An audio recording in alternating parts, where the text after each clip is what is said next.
Hey guys, and welcome back. We're on day 28, and I'm flailing around these spider eggs. For what reason, to what purpose, it is a mystery even to myself. I don't quite know. I'm trying to find a place to put them. I try dropping them for a second here.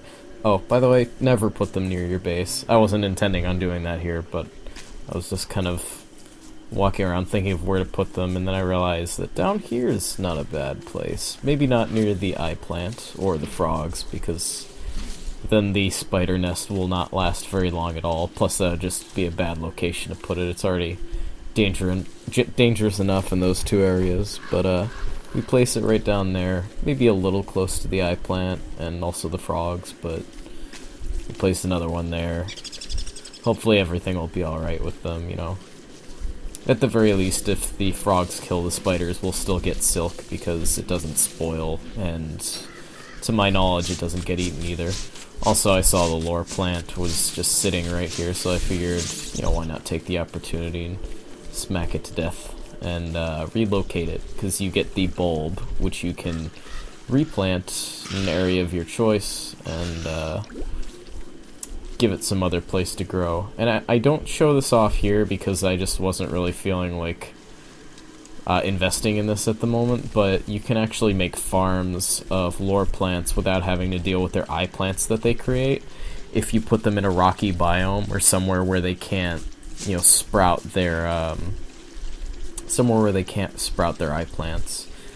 So I think marble environment, or like, you know, marble brick roads, any surface that isn't, you know, doesn't have dirt or earth to it that they can push through the surface. Basically anywhere where you can't craft a tree is some place where you can place a lure plant. At least I think you can place it, but it won't create an eye plant. Also, we put away that that heated up thermal stone, and we put it in the fridge to cool down and took out the cool one. Or maybe we already had the cool one, I don't know. I didn't watch there. And now here, right here, I forget what was in, excuse me, I forget what was in all of our chests, so I'm like trying to figure out where to put these fireflies. I end up just putting it in the top right chest. But you know, I open like every other chest just looking for where to put it. I don't really have a chest dedicated to clothing items yet. I may change that in the future, but I don't think we do anything towards that this recording session. But yeah, I'm just looking through, seeing where to put stuff. I put the bug net in there, but then I decided to keep it with me. Give it to Chester, I think. Almost caught that butterfly, but I for whatever reason didn't think it was the best idea. At least not right now. Maybe later. I think it might be good. I also gave Chester our pan flute just in case we get attacked by anything particularly dangerous. There is a looming threat of something that could come after us, but whether or not that happens, we shall see.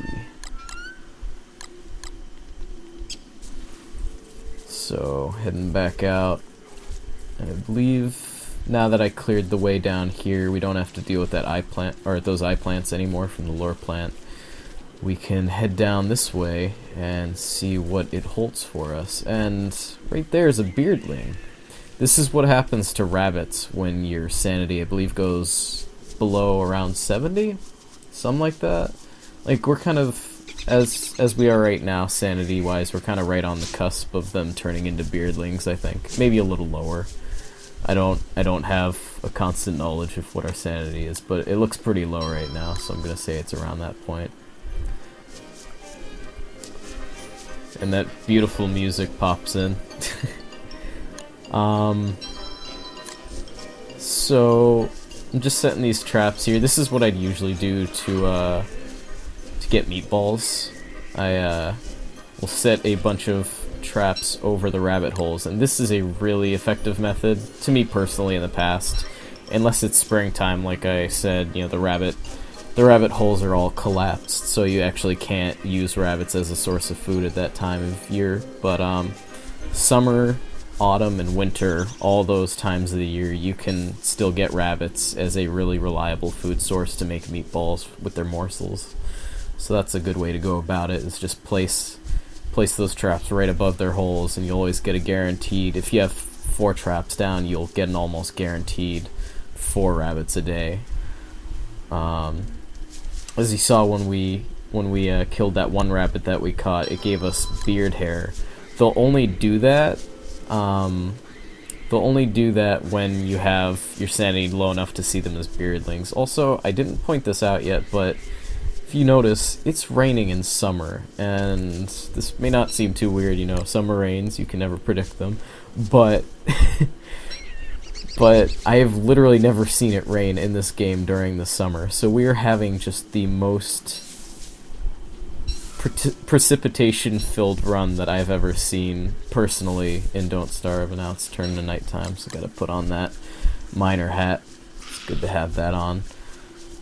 But yeah, I was honestly really surprised by that when it first happened, and it took me a little while to get to it right here in the post-commentary, but I was surprised, needless to say. I did not expect it, so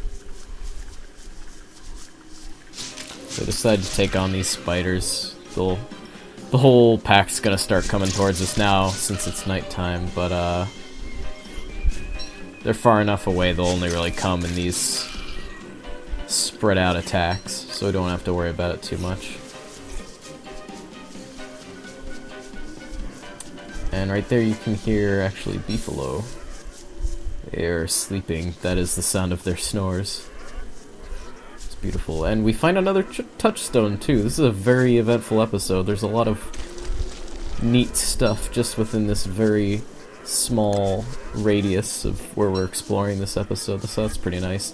And this is actually perfect. I didn't expect to find beefalo this close in such high numbers, but we kind of struck it very lucky without me actually knowing this was down here to put our base where we did. It's still a little far out of the way from nice stuff like this, but I mean, knowing that it's here now, it's like getting beefalo wool for the winter is going to be a cinch. But yeah, now our thermal stone's getting a little on the hot side there, and I don't want it speeding up our overheating any faster. So I give it to Chester, and hopefully he'll take care of it. He's catching some Zeds. We're just gonna pick up all of their poop, and we can use their poop as a better, more effective fertilizer than the rot, so that's good to have.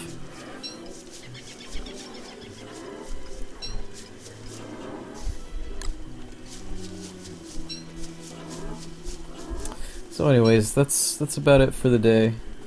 He smells like sod house. I don't know what it is. A face only a mother could love. Alright, that's it for this episode. Thanks for watching, everybody. See you next time.